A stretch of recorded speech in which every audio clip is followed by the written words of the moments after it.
Assalamualaikum warahmatullahi wabarakatuh. Saya Jeli Saputra dari kelompok 6 akan menjelaskan tentang struktur dan perumusan teori akuntansi. Struktur teori akuntansi adalah elemen-elemen yang saling terkait dan menjadi pedoman bagi pengembangan teori dan perumusan standar. Adapun elemen-elemen yang terkait antara lain: A. Rumusan tentang tujuan laporan keuangan. B. Postulat akuntansi. C. Konsep teoritis akuntansi. D. Prinsip dasar akuntansi. E. Standar atau teknik akuntansi.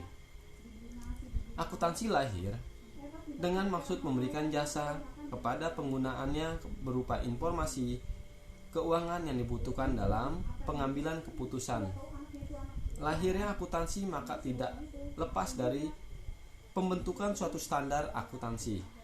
Standar merupakan konsensus tentang cara pencatatan sumber-sumber ekonomi, kewajiban, pendapatan, biaya, dan laporan dalam bentuk laporan keuangan. Standar akuntansi merupakan masalah penting dalam dunia profesi akuntansi termasuk bagi para pemakai laporan keuangan. Oleh karena itu, mekanismenya pembentukan standar harus dapat diatur sedemikian rupa. 1. Pengertian teori akuntansi. Menurut Hendriksen 1970, teori adalah sebuah seperangkat prinsip, hipotesis, konseptual, dan pragmatis membentuk kerangka acuan umum untuk suatu bidang penelitian. Sedangkan menurut Phelps, teori adalah sistem yang koheren, memiliki tujuan yang saling terkait dan fundamental yang dapat menyebabkan standar yang konsisten.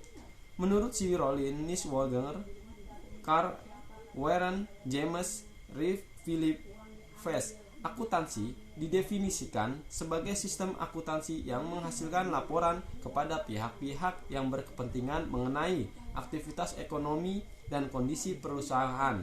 Niswonger 1999. Di sisi lain, menurut Sugiarto dan Suwarjono 1999, akuntansi didefinisikan dari dua segi. 1. Dari segi ilmu akuntansi. 2. Dari segi proses atau kegiatan akuntansi. Struktur pengembangan teori akuntansi.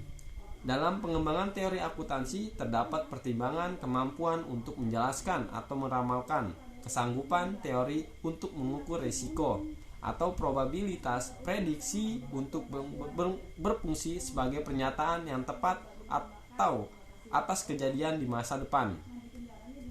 Dalam perkembangannya, teori akuntansi dapat dikelompokkan menjadi 3 tingkatan, yakni sebagai berikut. 1. Teori sintaktis. Teori ini berhubungan dengan struktur proses pengumpulan data dan pelaporan keuangan.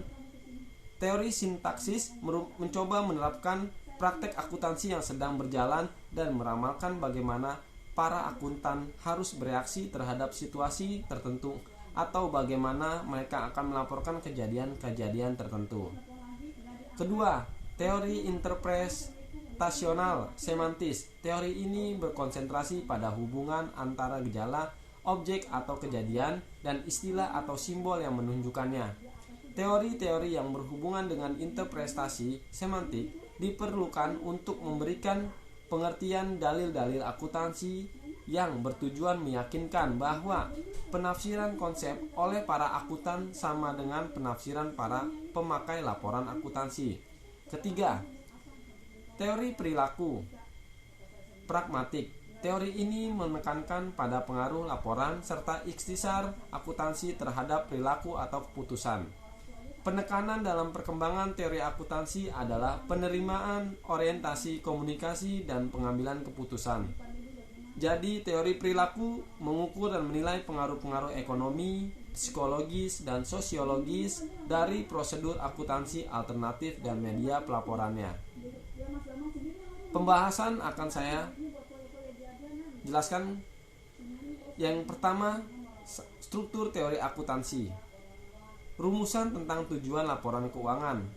Tujuan laporan keuangan yang umum adalah untuk memberikan informasi keuangan kepada para pemakainya untuk dipakai dalam proses pengambilan keputusan.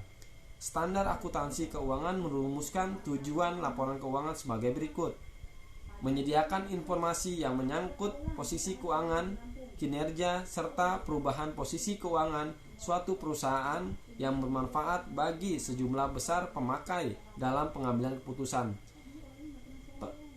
Dan selanjutnya akan dijelaskan oleh teman saya dari kelompok 6. Terima kasih. Wassalamualaikum warahmatullahi wabarakatuh.